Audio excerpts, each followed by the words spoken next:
Form అధ్యక్షుడు గెల్లు శ్రీనివాస్ యాదవ్ గారి సతీమణి గెల్లు శ్వేత గారికి సంబంధించి అన్యాయంగా పోలీసులు ఆమెకు ఎలాంటి సంబంధం లేకున్నా కూడా ఆమె మీద అక్రమంగా దుర్మార్గంగా ఒక ఆడబిడ్డ ఇంట్లో ఉన్నటువంటి అమ్మాయి మీద అటెంప్ట్ మర్డర్ కేసు పెట్టిరని చెప్పి కేటీఆర్ గారు పోలీసులను ఉద్దేశించి ప్రభుత్వాన్ని ఉద్దేశించి మాట్లాడారు. మాట్లాడితే మొట్టమొదటిసారిగా పోలీసులు ఒక పొలిటీషియను ఒక రాజకీయ పార్టీ నాయకులు రియాక్ట్ అయినట్టుగా నేను ఒక పెద్ద స్టేట్మెంటు వాళ్ళు రిలీజ్ చేశారు. పోలీస్ డిపార్ట్మెంట్ వాళ్ళు, హైదరాబాద్ సిటీ పోలీస్ వాళ్ళు, ముఖ్యంగా జూబ్లీహిల్స్ పోలీస్ స్టేషన్కి సంబంధించినటువంటి ఎస్హెచ్ఓ. వాళ్ళు ఏం చేస్తారు, లేదు వాళ్ళు ఏమంటారంటే దీంట్లో వాళ్ళు రిలీజ్ చేసినటువంటి స్టేట్మెంట్లో లేదు మేము గెల్లు శ్వేత గారి మీద, గెల్లు శ్రీనివాస్ యాదవ్ గారి సతీమణి మీద మా అటెంప్ట్ మర్డర్ కేసు మేము పెట్టలేము అని చెప్పి వాళ్ళు అంటారు. ఇది 16వ తేదీ నాడు పోలీసులు పోలీస్ స్టేషన్కు వచ్చి విచారణకు సంబంధించి హాజరు కావాలని చెప్పి ఇచ్చినటువంటి నోటీస్ ఆఫ్ అపియరెన్స్ గెల్లు శ్వేత గారికి. దీంట్లో చాలా క్లియర్గా వాళ్ళు ఏం చెప్పారంటే, in complaints with the orders of the honourable high court of Telangana so and so date, a notice under section 35(3) BNSS was issued to you on 14/7/2025 in connection with crime number 441/2025 registered at Jubilee Police Station under sections 331 subsection 5, 331 subsection 7, 109 subsection 1 ఇంకా చాలా sections దీంట్లో ఉన్నాయి, appearance నోటీస్లో ఉన్నాయి. ఇప్పుడు వాళ్ళు నిన్న release చేసినటువంటి స్టేట్మెంట్లోనేమో clarification on allegations made by Sri K.T. Ramarao, MLA Sirisilla and BRS Working President regarding police action on FIR number 441/2025 Jubilee Police Station అని చెప్పి వాళ్ళు ఒక క్లారిఫికేషన్ రిలీజ్ చేశారు.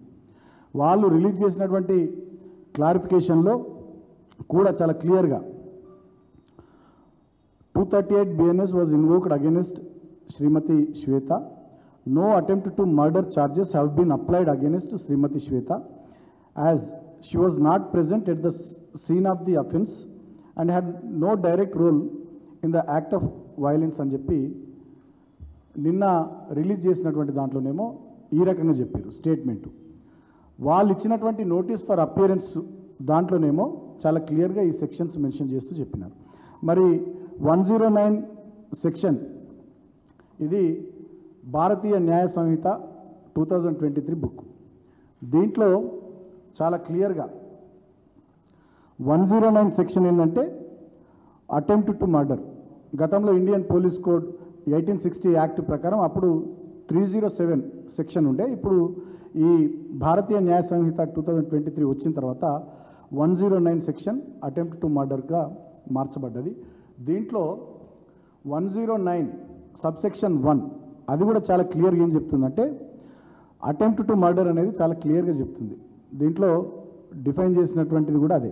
Whoever does any act which such intention or knowledge and under such circumstances that if he buy that act caused death he would be guilty of murder shall be punished with imprisonment of either description for a term which may extend to 10 years and shall also be liable to fine, and if hurt is caused to any person by such act, the offender shall be liable either to imprisonment for life or to such punishment as is herein before mentioned అని చాలా క్లియర్గా BNSS 2023కి సంబంధించి ఇంత క్లియర్గా ఉంది.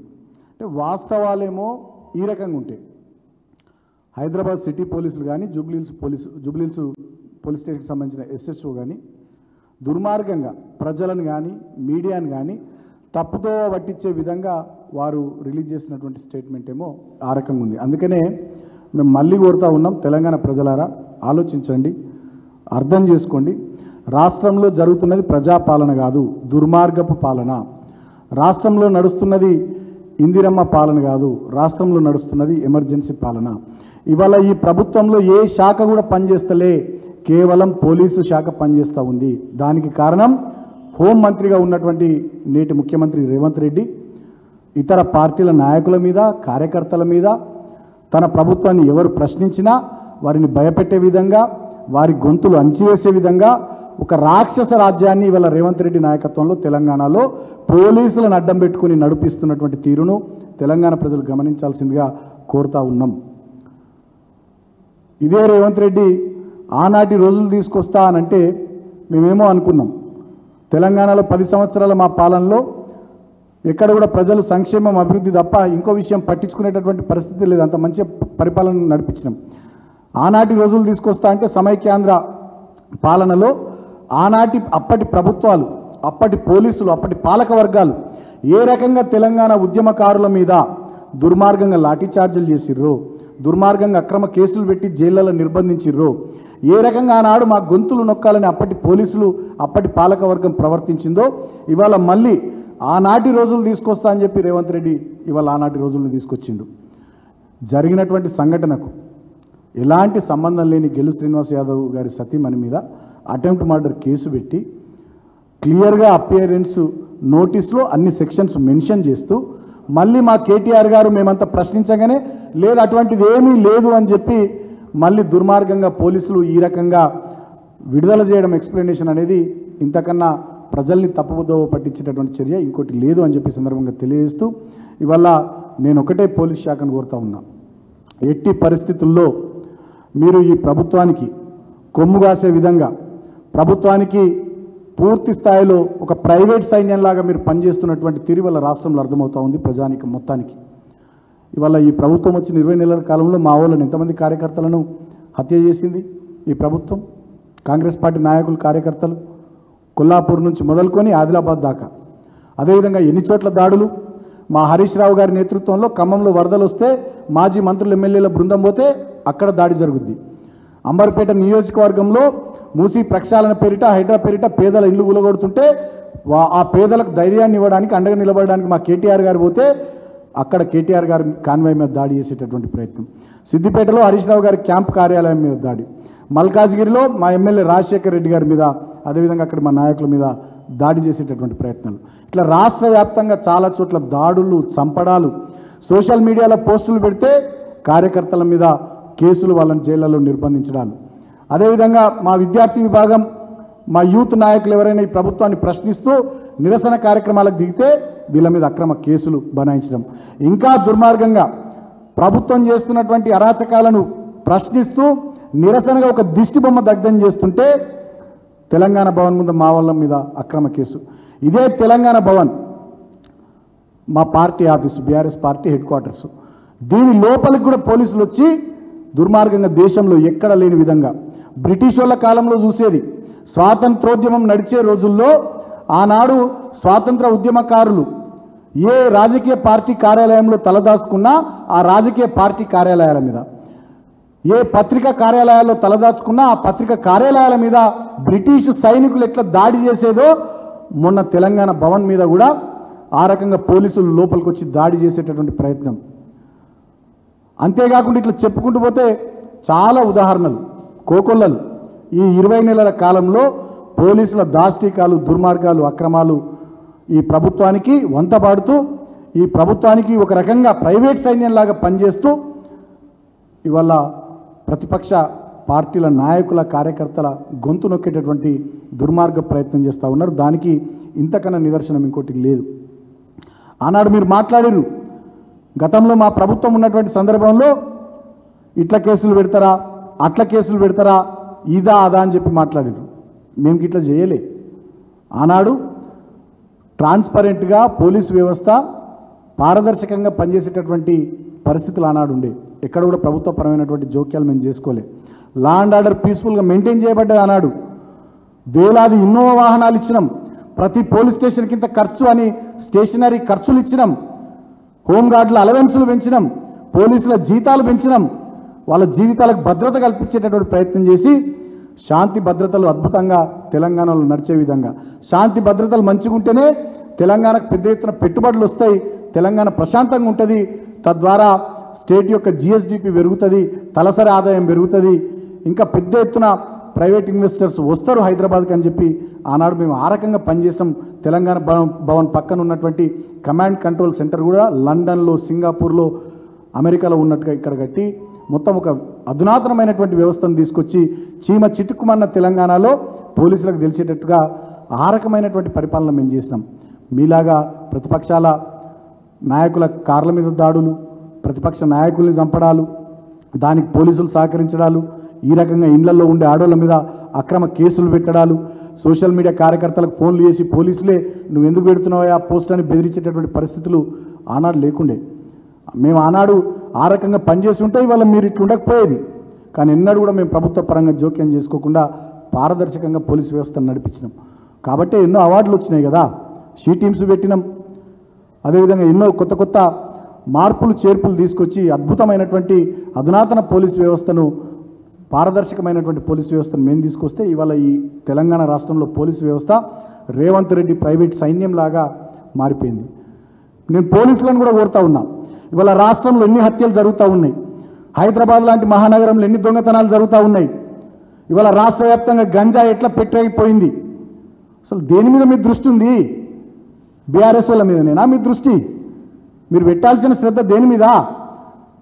ప్రశాంతంగా ఉండాల్సినటువంటి తెలంగాణలో ఈ హత్యలేంది, ఈ దారుణాలేంది, ఈ దొంగతనాలేంది, ఈ గంజాయి స్వైర విహారం ఏంది, వీటి మీద పోలీసు వాళ్ళకి శ్రద్ధ లేదా? ఇంతసేపటికి ప్రతిపక్ష నాయకులు మాట్లాడితే వాళ్ళ గొంతు నొక్కే విధంగా ఇండ్లలో ఉన్న ఆడోళ్ళ మీద కూడా ఈ రకమైనటువంటి కేసులు పెట్టే నీచమైన సంస్కృతిని, ఇంతవరకు తెలంగాణ రాష్ట్రంలో లేనటువంటి ఒక దుర్మార్గపు సంస్కృతిని ఇవాళ మీరు తీసుకొస్తూ ఉన్నారు. ఇది మంచి పద్ధతి కాదని చెప్పి నేను పోలీసులకు తెలియజేస్తూ ఉన్నా. కేటీఆర్ గారు మాట్లాడంగానే వెంటనే ఎక్స్ప్లెనేషన్ ఇచ్చినటువంటి పోలీసులు, నేను ఇంకో మాట అడుగుతున్నా, ఇదే మహా టీవీ మా కేటీఆర్ గారి మీద పిచ్చి పిచ్చి తమ్మునేల్స్ పెట్టి ఇష్టం వచ్చినట్టుగా పెడితే, మా నాయకుని వ్యక్తిత్వాన్ని, మా నాయకుని క్యారెక్టర్ను అసాసినేట్ చేసే విధంగా, చంపే విధంగా వాళ్ళు ప్రవర్తిస్తే, మరి ఇదే బీఆర్ఎస్ పార్టీకి సంబంధించిన మహిళా విభాగం నాయకులు పోయి సిసిఎస్లో కంప్లైంట్ ఇచ్చారు. వాళ్ళ మీద ఎందుకు కేసు పెడతలేదు ఈ పోలీస్ డిపార్ట్మెంట్? మేము అడుగుతా ఉన్నాం. మా మీద విచ్చలవిడిగా సోషల్ మీడియాలో అడ్డగోలుగా ట్రోల్ చేస్తూ ఉంటే, ఇష్టం వచ్చినట్టుగా యూట్యూబ్ కొంతమంది చెత్త విధాలు తమ్మునేల్స్ పెడతా ఉంటే, పోలీస్ స్టేషన్లకు Jubilee Hills police station, Banjara Hills police station, city police స్టేషన్లలో, జిల్లా పోలీస్ స్టేషన్లలో మా నాయకులు, మా కార్యకర్తలు పోయి కంప్లైంట్లు ఇస్తుంటే మీరు ఎందుకు కేసులు పెడతలేరు? అంటే పోలీస్ వ్యవస్థ అంతా కాంగ్రెస్ పార్టీకి చుట్టంగా మారిపోయిందా? రేవంత్ రెడ్డి ప్రైవేట్ సైన్యంలాగా మారిపోయిందా? ఇదెక్కడి పద్ధతి? ఇవెక్కడి ద్వంద్వ ప్రమాణాలు? ఇవాళ పోలీస్ సోదరులు కూడా ఆలోచన చేసుకోవాలి. మేము అందరిని అంటలేం, కొంతమందిని మాత్రం అంటున్నాం. పోలీసులు అంటే మాకు కూడా నమ్మకము, ఈ వ్యవస్థ అంటే మాకు కూడా గౌరవం ఉంది. 10 ఏళ్ళు ప్రభుత్వాన్ని నడిపినటువంటి వాళ్ళం.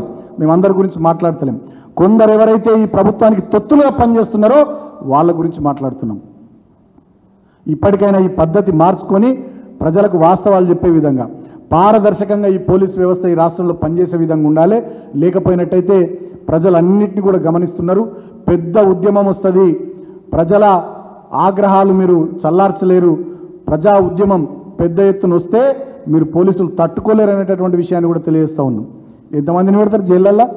ఎంతమంది మీద ఎన్ని కేసులు పెడతారు? ఎన్ని జైళ్ళు ఉన్నాయి తెలంగాణలో? ఎన్ని పోలీస్ స్టేషన్లు ఉన్నాయి? ఎంతమంది ఉన్నారు మీరు పోలీసులు? నేను అడుగుతున్నా. లక్షల మంది ఉన్నారు. మీరు లక్షల మంది ఉన్నాం బీఆర్ఎస్ పార్టీ కార్యకర్తలం. ఇక మేమే తిక్కవుటోరో జైలు బరో కార్యక్రమం తీసుకున్నాం అనుకో తెలంగాణలో, సరిపోతాయా మీ పోలీస్ స్టేషన్లు? సరిపోతాయా మీ జైళ్ళు? తిక్కవుట్టు మేమే ఎట్లా తిరుగుతారు మంత్రులు, ఎట్లా తిరుగుతారు ఎమ్మెల్యేలు చూసుకుందామని మేము దిగినామనుకో నిలబడతారా? తట్టుకుంటారా? లా అండ్ ఆర్డర్ మెయింటైన్ అవుతుందా తెలంగాణలో? తెలంగాణ తెచ్చిన వాళ్ళం, తెలంగాణ కోసం ప్రాణాలు ఇవ్వడానికి సైతం సిద్ధపడి ఉద్యమంలో పనిచేసిన వాళ్ళం. కాబట్టి తెలంగాణ మీద మాకున్న ప్రేమ కొద్దీ ఇవాళ రాష్ట్రంలో లా అండ్ ఆర్డర్ మంచిగా మెయింటైన్ కావాలి. అనవసరమైనటువంటి గొడవలు ఉండొద్దు, రాజకీయపరమైనటువంటి కక్షలు ఉండొద్దు. ఒక పద్ధతి ప్రకారం మనం ముందుకు సాగుదాం. ప్రజలు వాళ్ళకి అవకాశం ఇచ్చారు, ఒక ప్రభుత్వానికి మనకు ప్రధాన ప్రతిపక్ష హోదా ఇచ్చారు. ఈ ప్రజల తరపున ప్రశ్నిద్దాం, మాట్లాడదాం, ముందుకు సాగుదాం అనేటటువంటి ఒక శాంతియుతమైనటువంటి వాతావరణంలో మేము పోతున్నాం. మరి మేమే గొడవలు మొదలు పెడితే, మేమే రోడ్ల మీదకి వచ్చి దిగుడు మొదలు పెడితే, మేము కూడా ఒర్రు తిట్టుడు మేము మొదలు పెడితే మరి ఎంతమందిని ఆపుతారు? ఎన్ని వేల మందిని, ఎన్ని లక్షల మందిని ఆపుతారు? కాబట్టి ఇప్పటికైనా నేను డీజీపీ గారిని, అదేవిధంగా సిటీ పోలీస్ కమిషనర్ గారిని, మొత్తం పోలీస్ వ్యవస్థను కోరుతా ఉన్నా. మీరంటే గౌరవం ఉంది, మీరు పారదర్శకంగా ఉండాలి. తెలంగాణ పోలీసులకు మంచి పేరు ఉండే, ఆ పేరును మీరు చెడగొట్టుకోవద్దు. కొంతమంది ప్రైవేట్ సైన్యంలాగా మీరు మీ పోస్టింగ్ల కోసమో, లేకపోతే అధికారంలో ఉన్న వాళ్ళ మెప్పు కోసమో, వాళ్ళ మెహర్బానీ కోసమో మీరు ఏది పడితే చేస్తామంటే ప్రజాగ్రహాన్ని మీరు తట్టుకోలేరు. ఈ తెలంగాణ ఎన్నో ఉద్యమాలను చూసింది, విప్లవోద్యమాన్ని చూసింది, దళితోద్యమాన్ని చూసింది, బహుజనుల ఉద్యమాలను చూసింది, తెలంగాణ ఉద్యమాన్ని చూసింది. ఇక్కడ ఎవరికి భయపడరు, గుర్తుపెట్టుకోండి. ఆత్మగౌరవం ఎక్కువ. ఆత్మవంచన చేసుకొని మనసు చంపుకొని ఎవరి దగ్గరనో తల తాకట్టు పెట్టి బతికే ఆ రేషం లేని బిడ్డలు తెలంగాణలో ఉండరు. తిక్క ఉట్టినాడు, తిరగబడ్డనాడు మీ జైళ్ళు, మీ పోలీస్ స్టేషన్లు సరిపోవు, మీ మొత్తం వ్యవస్థ కూడా సరిపోదు. ఇటువంటి పద్ధతులు బంద్ చేయండి. అంత దూరం పోయేదాకా పరిస్థితులను తీసుకురావద్దు. మేము తప్పు చేస్తే మా మీద కేసులు పెట్టుర్రు, వాళ్ళు తప్పు చేస్తే అధికార పార్టీ వాళ్ళ మీద కేసులు పెట్టుర్రు. ఎవరికైనా న్యాయం, ధర్మం, చట్టం ఎవరికి చుట్టం కాకుండా అందరికీ సమానంగా ఉండేటటువంటి పరిస్థితులు తెలంగాణలో ఉండాలి తప్ప రేవంత్ రెడ్డి గారు హోంమంత్రి, సీఎంఓ చెప్తుంది అక్కడ ఉండే ఇంటెలిజెన్స్ వ్యవస్థనో, ఎస్బీ వ్యవస్థనో, కౌంటర్ ఇంటెలిజెన్స్ వ్యవస్థనో, పొలిటికల్ ఇంటెలిజెన్స్ వ్యవస్థనో వీడిని దొక్కేద్దాం, వాడిని ఇట్లా చేద్దాం, వీళ్ళని ఏం చేస్తారు? తిప్పి కొడితే 20వ నెల ఇంకో 4 నెలలు అయితే 2 ఏళ్ళు అయిపోతుంది. ఇంకో సంవత్సరం 2 ఏళ్ళు అయిపోతే రాష్ట్రం రాజకీయ వాతావరణమే మారిపోతుంది. ఏం చేస్తారు? ఏమవుతుంది? కాబట్టి ఇటువంటి బంద్ చేసి పారదర్శకంగా ఉండాలని నేను ఈ సందర్భంగా కోరుతూ, పోలీసులు పద్ధతి ముఖ్యంగా కొంతమంది, నేను మళ్ళీ చెప్తా ఉన్నా, అందరిని అంటలేను, కొంతమంది జూబ్లీహిల్స్ ఎస్హెచ్ఓ లాగా కొంతమంది ఎవరైతే మరిగా రేవంత్ రెడ్డి ప్రైవేట్ సైన్యం లాగా పనిచేస్తున్నారో మీ పద్ధతి మార్చుకోండి అని చెప్పి. ఎందుకంటే ఇది చాలా బాధాకరమైన సంఘటన. గిల్లు శ్రీనివాస్ యాదవ్ గారి సతీమణికి అసలు సంబంధమే లేదు, ఆమె ఇంట్లో ఉన్నది. ఆమె మీద అటెంప్ట్ మర్డర్ కేసు పెట్టుడు ఇది ఎక్కడి పద్ధతి? సభ్య సమాజం కానీ ప్రజాస్వామిక వాదులు కానీ ఎవ్వరు కూడా దీన్ని క్షమించరు. ఇటువంటి పనులు ఎవరి మెప్పు కోసమో, ఎవరి మెహర్బానీ కోసమో ఇటువంటి పనులు చేసేది బంద్ చేయండి. మీరు చేసేసే ఇటువంటి పనుల వల్ల పోలీసు వ్యవస్థ ప్రతిష్ట దెబ్బతింటుంది. ఒకసారి ప్రతిష్ట దెబ్బతిన్న తర్వాత తిరిగి అది రివైవ్ కావాలంటే సంవత్సరాలు పడుతుంది. మళ్ళీ ఆ కాన్ఫిడెన్సు, ఆ నమ్మకం, మీ మీద ఆ గౌరవం రావాలంటే సంవత్సరాలు పడుతుంది.